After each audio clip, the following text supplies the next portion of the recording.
Welcome to the Across the Bar podcast, where we talk about why today's headlines are important for your success at work. My name is Peter Raybar. I'm your first call on legal issues. And I'm Laura Brownstein. I should be your first call on comms and content. And we are recording today in New York City, the day of the Knicks ticker tape parade. Have you been watching it, Peter? I went to it. I just got back from it. It was amazing. What time did you get there to get a seat? I went to a good friend's office, and we were there by 8 a.m. And we had to wrestle through some people, but we made it, and it was phenomenal. What a great day! What a great week it's been for New York. Great couple weeks. I mean, between the Knicks run and championship and the World Cup and the games being played here, it's just a very, very also, festive it's been great weather. time. Like, let's call it out. Great We've had weather.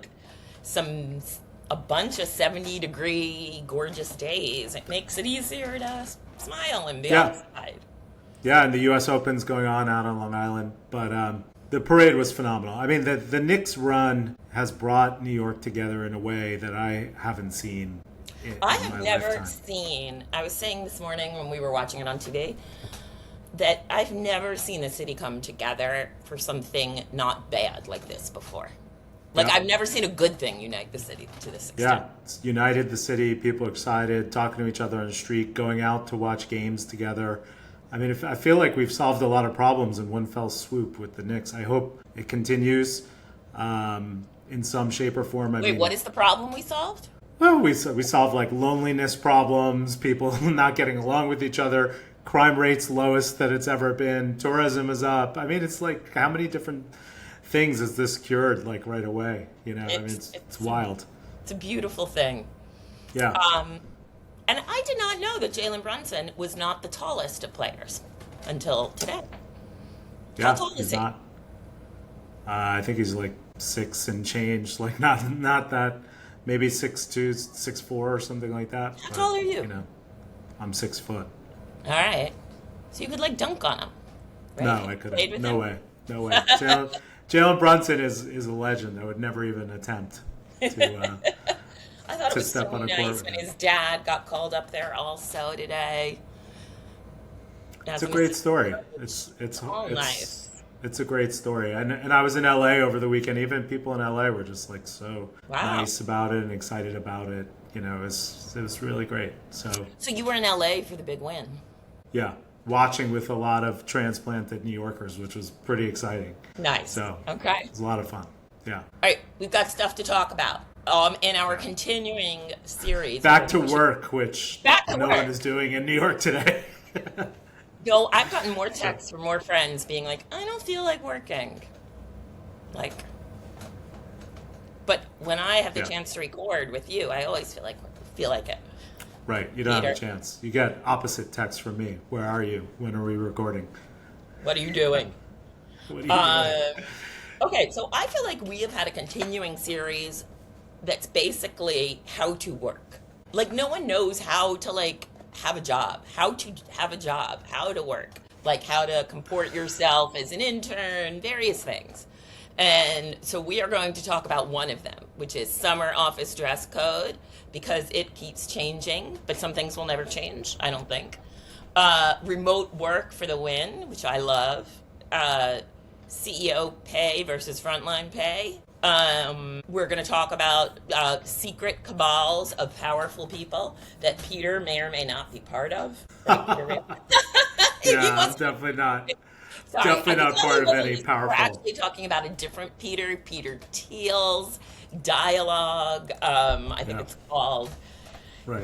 His secret society that got outed, and what men are looking for right now from matchmakers. It's heartening. Male executives, you mean? Yes, male executive. Got to keep All right, it work let's- related. Summer dress code. What are your main points, Peter, for this? Well, when I was in You have corporate, strong feelings. yeah, I do. And when I was in corporate life, or in a corporate role, it was about this time of year every year, or just before, where I'd be asked to like draft or revise a memo that we'd send out to employees on how they should dress during the summertime. And back when What you used to year have to was wear. this? Did they let you do this at Hearst? Yeah, I mean, well, and other places. I used to do it for other clients too. I mean, you remember when we used to wear suits to work and, business attire, and then during the summer there was summer casual, and now, casual's I kind don't of a know that I've year-round ever thing. had a job where I had to wear a suit every day. Yeah. Did you? Well, I did. Yeah, for sure. Yeah, Yikes. multiple jobs. I love wearing suits, by the way. No problem with them. Um, But on a gorgeous day in June, you must be happier to wear like a light button down and khakis. Yeah, of course. But like putting on a suit is easy. Like you have a certain number of suits, you have a certain number of shirts and ties. You switch up the combos. It was like always really easy. But wardrobes, as you mentioned, wardrobes have evolved. Summer Yes. dress code has evolved, and I thought you'd really be the expert on this topic. But Oh, I have a lot of my opinions, but I yeah. wanted to hear your take first. Yeah, I think my take is like first Like, of all what's you have most to egregious? showing your feet. What is you? So you shouldn't wear sandals to work? That's absolutely wrong. Anyone listening? Yeah, I don't What are you flip talking- flops. Like no flip flops, Okay, especially if you for guys. understand that the women's fashion shoe of the summer is flip flops, based on the absurdly overpriced $1,000 row flip flops from the row. And I have several knockoffs of them, but like that is the stylish shoe for this summer. Yeah. So look, we could talk about what different types of workplaces, like what might work, and I think that's my most important rule, which is know your workplace and know what's acceptable there or not. Because some places, it may be acceptable to wear flip flops. If I can tell you, if you walked into a law firm wearing flip flops, you'd get a lot of looks. And Really, sideways if you're a glances. woman wearing like a chic outfit and $1,000 flip flops, people. I'm talking like basic flip flops. I'm not talking like Hermes slides or something like that. I mean, I am talking about flip flop. And I would say, sorry, but especially if you're a guy, you should not be wearing any sort of flip flop. So I will say, I think it is harder for men to get away with mandals at work than for women Mandals? to That's get a away with word? mandals. Yeah, mandals. Do you have mandals? I don't even know what a mandal. What is a It's mandal? a man sandal. It's a sandal that a man wears. No, Mandals. I'm not. Like See, little I'm not. Tiva-y I'm- kind of things. No, Or like chic No. slides. never had Tivas. Always thought they were gross. What? Yeah, Tivas are look. the best. So wait, what do you wear to go to the pool in the summer? Like flip flops or slides, but not Okay. Tivas. But it's hard for men to get away with, as I said, a mandal or even a slide at the office. Yeah, wear a nice Women loafer, something like that. I mean, wear like an that's- open toe, high heeled sandal, or now low heeled. It looks fine. Yeah, I mean, so that you asked me my number. What's your number one pet peeve Well, in the summertime? big fan of the boobs and the butt being covered. I had a friend, I've told this story before. That's pretty important. Yes. yeah. we can One of agree. One of my friends left our workplace and went to go work someplace that was even more progressive than Hearst was at that time. And soon after she started, there was a new crop of interns, and one of the girls came in with a shirt that did not come down long enough to cover her boobs. Like the intern's whole lower boob was hanging out. And so she said to her, That's a she was problem. like, you've been doing great work, but usually we cover the boobs for the office. She said it even more politely than that. And she got a call from HR for slut shaming the young woman, that she should have been allowed to be in the office with her boobs hanging out. Right. Well, I think that's a not the crazy most- story.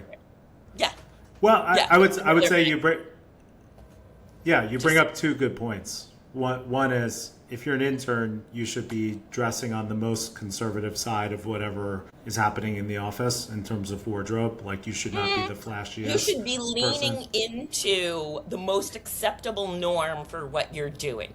If Right. you are a photographer's assistant, a fashion assistant, you probably don't need to look formal. You probably want to lean into looking as cool as you can because that's what's going to engage people. But if you're a lawyer or kind of doing something where there's a lot of money on the line, people still feel more reassured to see people dressed more formally. Wouldn't you agree? Right.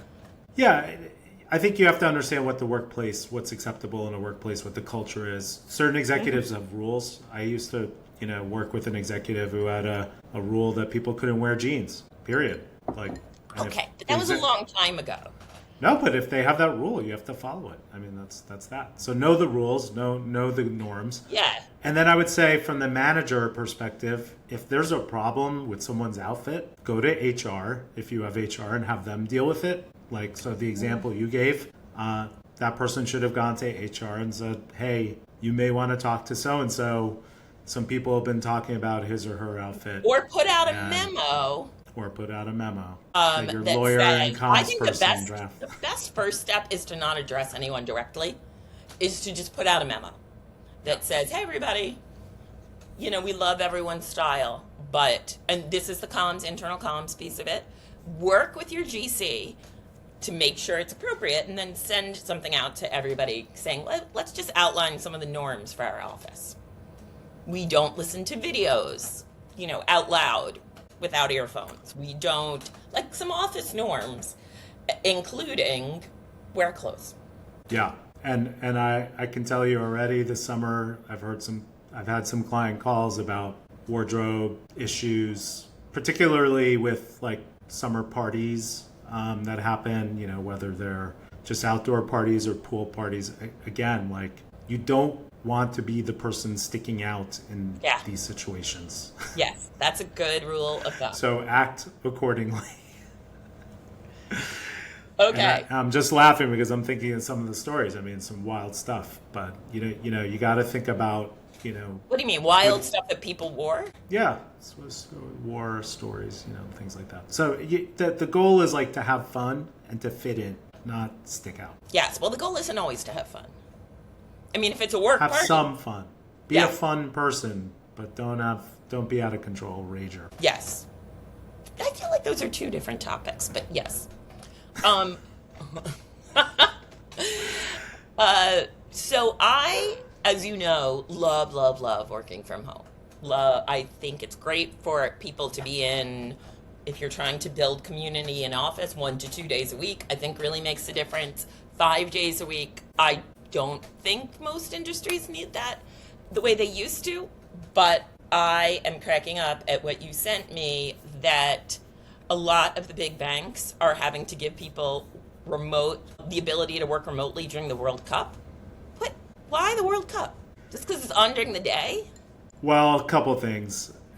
I think the big banks, which are located in New York, and this story was about them.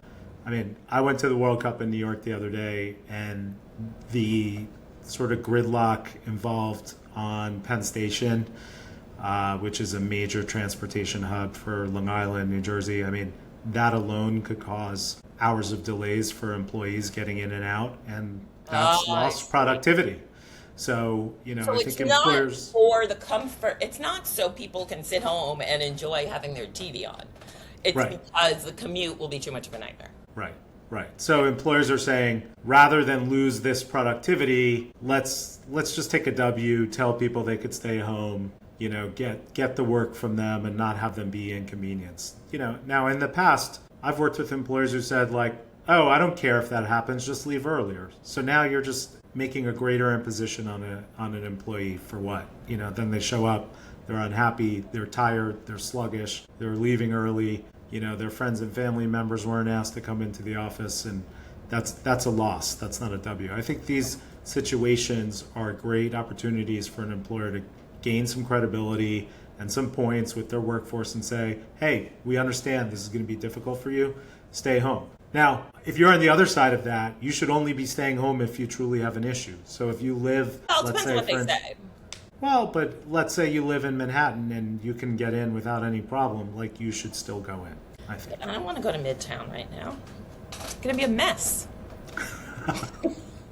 What if the reason is just like Midtown bums me out, the vibes are off? Well, okay, that's a different story. That's not good. But I'd say the vibes are great everywhere in New York these days. Yes, so, that's true. It's probably not even true. To what you were saying earlier, a great kind of internal comms thing to do always is think about ways you can make your team feel well taken care of for free. Like when you can make everyone happy with a you know, it's a blizzard, stay home, or work from home because of this situation. It's not Right. costing you anything, and people will so appreciate it. Yeah, I mean, I'm already immediately thinking of managers who said during blizzards, we're coming in no matter what, we need to be here, and I think that's just the wrong approach. I mean, it's endangering employee safety, it's imposing hardship on them, and After it just Hurricane shows. Sandy, I was at Condé Nast, and they were like, everybody has to be in the next day, basically, by the Tuesday. And people were like biking from Brooklyn with headlamps. Like, it was insane that everybody had to get to the office. Yeah, and it shows you're out of touch, or either out of touch or don't care about your employees' feelings or well-being. And that's not a position you want to be in as a manager, frankly. It's true. It's true. Okay. This was kind of interesting. This article about Sam's Club and Costco, their allocation strategies. One of these companies pays their workers more and their CEOs less. And one of them pays the opposite. Their CEO makes a fortune and their frontline workers make much less money. And that's not the kind of thing we talk about that often. The exponential difference between the average worker's salary and the CEO's salary. Like, I'm guessing the guy that opens the door at SpaceX is making less than his trillionaire boss at the moment. Well, there's a lot of millionaires made at SpaceX last week, so we'll see if that stays up through the lockup period. But yeah, it was an interesting article. I mean, Costco pays their workers significantly higher than Sam's Club, a direct competitor. Yep. The Sam's Club CEO makes a lot more than the Costco CEO does. Which stock is higher? Which company does better? I think Costco by far is reputationally better and performs better. They have an incredible culture and loyal following. Costco trades at roughly $950 a share, and Sam's Club is wholly owned by Walmart, which trades at approximately $117 per share. Yeah. That's really different. Well, it depends also on the number of shares and the total, valuation. But yes. Costco is known to be the healthier and more successful of the two direct competitors. And, a lot of that is attributed to their employees and how engaged they are and how helpful they are, and also customer-friendly tactics that they take. Like you hear about the $5 chickens and the $2 hot dogs, that they have at Costco. Now, given that I live in New York, I don't shop at these places because I don't even have space to store the mega size goods that they have. But it makes a difference. People care. I mean, and in this day and age where this information gets out, consumers have access to this information. They're certainly going to judge on the basis of price and selection and things like that. But they also care about corporate values. They want to shop at places that they believe in and companies they believe in. We've heard, numerous stories about. Yeah. I mean, look at Target. We're in LA this weekend. Did you get an In-N-Out burger? Of course. Okay. I did. Okay. How do you eat them? Animal style? Double animal style. Yeah. For anybody who doesn't know, In-N-Out is long reputed to be one of the most high-paying fast food places to its employees. And everyone always thinks that's partially why the burgers are better. And it's low better prices, there's a lot of things people love about In-N-Out. But yeah, these things are important. People care about them. They look at how companies treat their employees. They look at what company policies are. In general. Yep. Like, you want someone to be a little bit nice. Right. I mean, look, we've talked about Target multiple times on this podcast. Like, Target's still trying to claw its way back to where it was a couple of years ago, because of revoking their DEI policies, and there are law firms, that people won't do business with because they caved, to the Trump administration. So, everyone's got a reason to not do stuff with someone, but give people a reason to want to work with you. Yeah, exactly. I guess. And if you're paying your employees a lot of money, that's a good story that you should be shouting out the windows. You know, I mean, if you're over and above your competitors, that is a competitive advantage for consumers, not just retaining employees and attracting employees. Okay, this story I am fascinated by, yet have not done a deep dive yet. But I am always fascinated by anything culty, secret club, secret society like. And it turns out Peter Thiel, one of the so-called PayPal mafia, the people that came up during PayPal and then went on to run many things. Like, who are the other ones? Peter Thiel, Elon Musk. Right. Who else? Reed Hastings? Reed Hoffman, sorry. I get them sometimes. Yeah. So anyway, they the people that ran PayPal as it was coming online and coming on the market and getting big, David Sachs, the guy working in the White House right now, the PayPal mafia. And it seems Peter Thiel has had an elite cult-like retreat for an elite group called Dialog, where some of the scintillating sounding seminars at the event were related to, like, what was it? Like, decorating your bunker for the end of time, like the end of the world, and, crazy big things. His big thing is the Antichrist or something? Yes. That there's going to be an Antichrist that comes. And he's a big known backer of Trump. Vice President J.D. Vance. Yes. Specifically. Yes.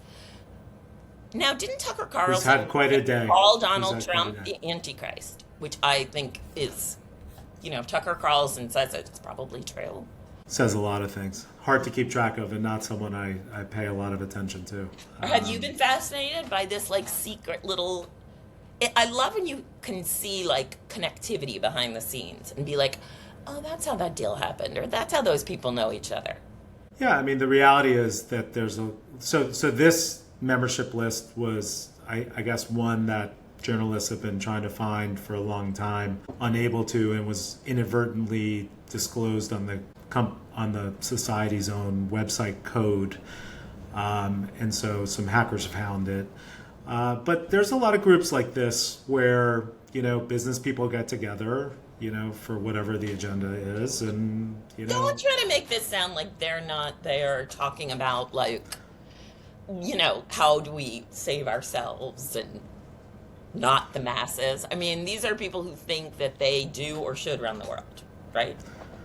Many of them. Yeah, and it's a story that's been touched on. I don't think is been like fully. We haven't seen a full deep dive on like how radicalized the billionaires in this country have become. Yeah. And over the past handful of post-COVID years, I would say, and and what they're doing, and the institutions they're trying to tear down, and the people that they're while supporting. Income disparity grows.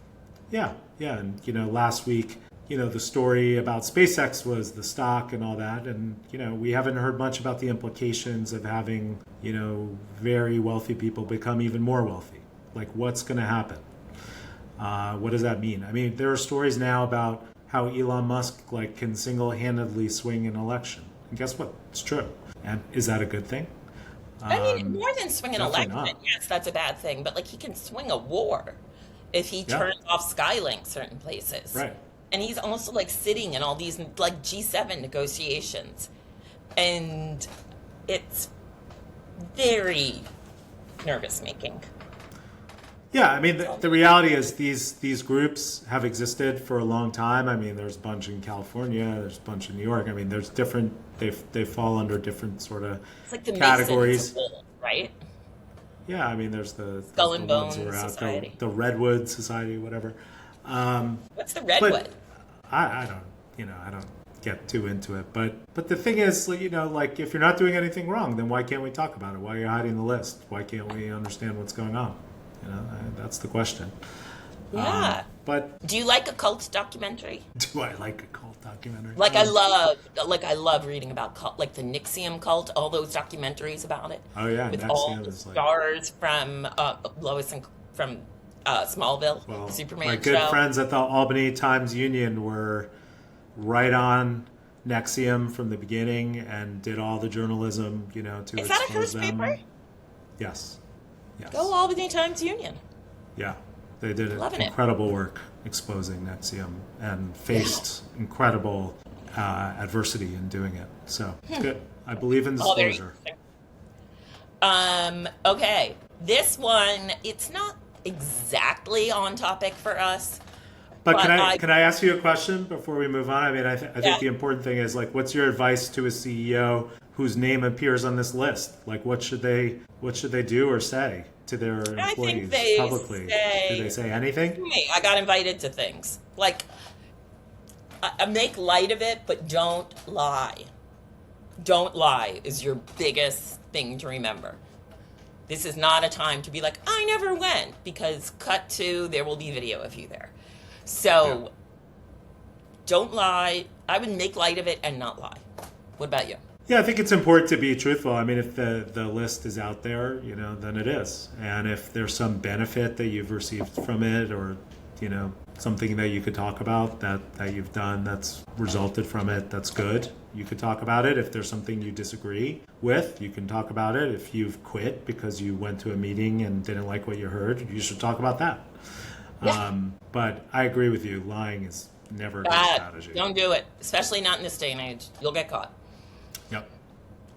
Okay, so this story just sort of blew my mind. It's not directly on for us, but I have often said that it is very hard to be a high-powered executive without what we used to call a wife, meaning a helpmate, a partner who is taking care of everything in the home.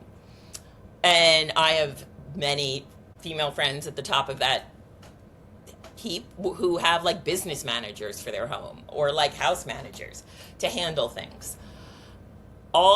There is a new trend of tech and banker dudes going to matchmakers looking for trad wives. So someone who will not work, focus on you and the family's needs, often homeschool, like a certain subordinate perspective, that it's interesting that they are coming out and saying quiet part out loud, that this is what they want. So the interesting thing to you is that they're looking for a specific type of wife, not... Yes, no. Matchmakers are as old as time. There's no reason to not, try a matchmaker if you trust them. Being in a couple is wonderful.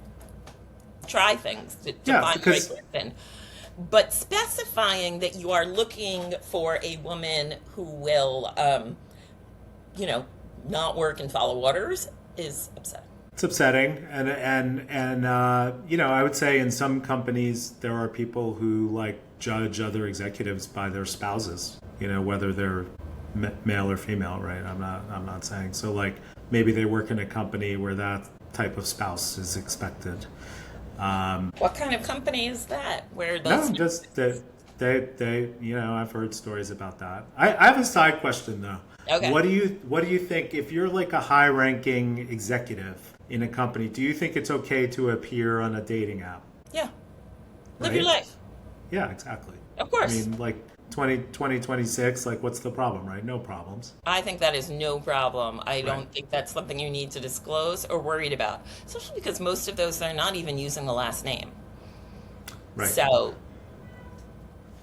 I think that's fine. I think it's fine. I have many friends who have used matchmakers. I'm not anti-matchmaker. Yeah, and traditionally the story has been that a high-ranking, high-flying executive who's like too busy to like date hires a matchmaker to sort of cut through all the process of dating and finding the right person when they don't have that time.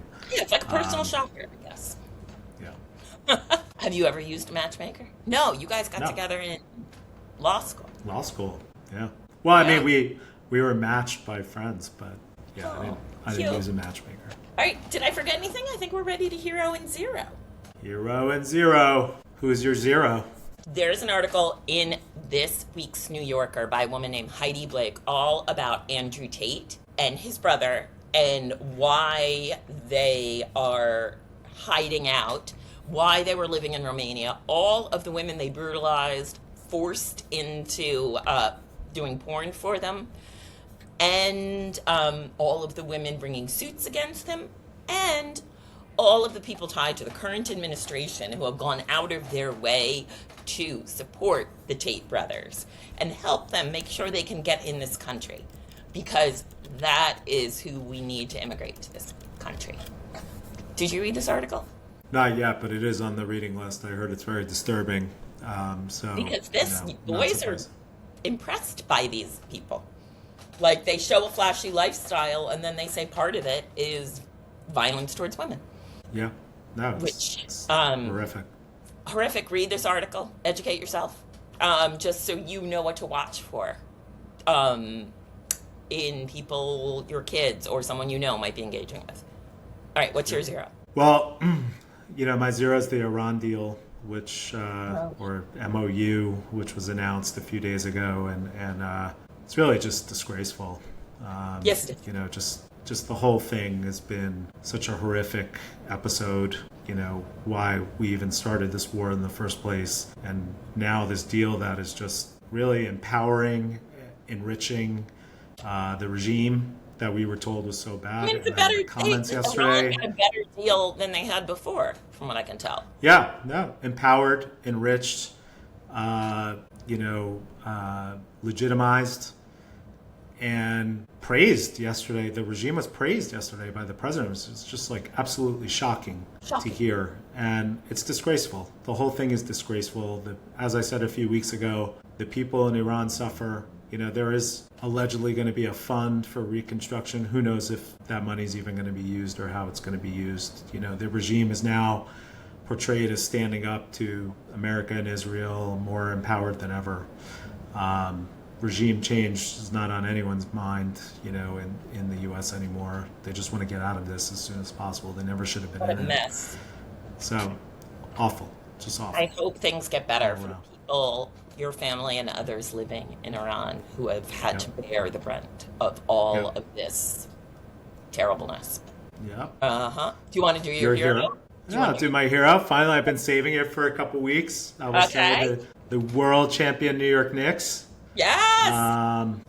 Just bringing a lot of joy to my life and millions of others. Just an incredible ride with this team, and incredibly inspiring team, incredibly inspiring games where they just didn't give up. You should look at Jalen Brunson's LinkedIn post from last night, where he ties, their achievements to a business setting and what lessons you should take for it. Wow, cool. Just incredible. And as I said, it's united New York in a way I've never seen. Amazing. It's fantastic. I hope it continues throughout the summer. I mean, there's just a real energy and excitement here. You don't want to leave. It's really, really cool. So Thank you, New York Knicks, and congratulations. Go New York Knicks. Who's your hero? Top that. I don't think I can. I mean, as I said, the Knicks mania in New York has been wonderful. I went down a rabbit hole watching the new Mindy Kaling show, Not Suitable for Work, and it is delightful. Is that what it's called? Yeah, Not Suitable for Work, which is funny because it sort of lines up with our show. We're all Is it about work? It's about young 20-somethings who all live in the same apartment building. They're all cute, and I don't know. It feels like a '90s sitcom, and I'm here. They all wear flip-flops going to work. Is that what they did? Probably. Yeah. But Figured. It feels like a '90s happy sitcom in the best possible way. The way Happy Endings or Friends or any of those, just sort of a different world. Living Single, any of those shows about young friends trying to make it in the big city. It's great. Okay. Yeah. Do we need to do a review of it? Is it so work related? I guess it's not that work related that we need to do. It's not that work related. Some of it is. You give it a watch and tell me what you think. Okay. I'll add it to the list. All right. All right. Great. All right. Well, another episode. Another episode in the can. What is this? 54? 56? 54, maybe 55. Look at us. Flying through the 50s. Thank you, Peter Raybar, for producing, and thank you, Peter Raybar, for bringing such sharp repartee to this episode. And More later, everyone. Yeah, thanks for listening. Thanks for watching. And please subscribe, share, like the episode. And we'll see you next week. Thanks for everything, Laura. Take care. Thanks Bye. for everything, Peter.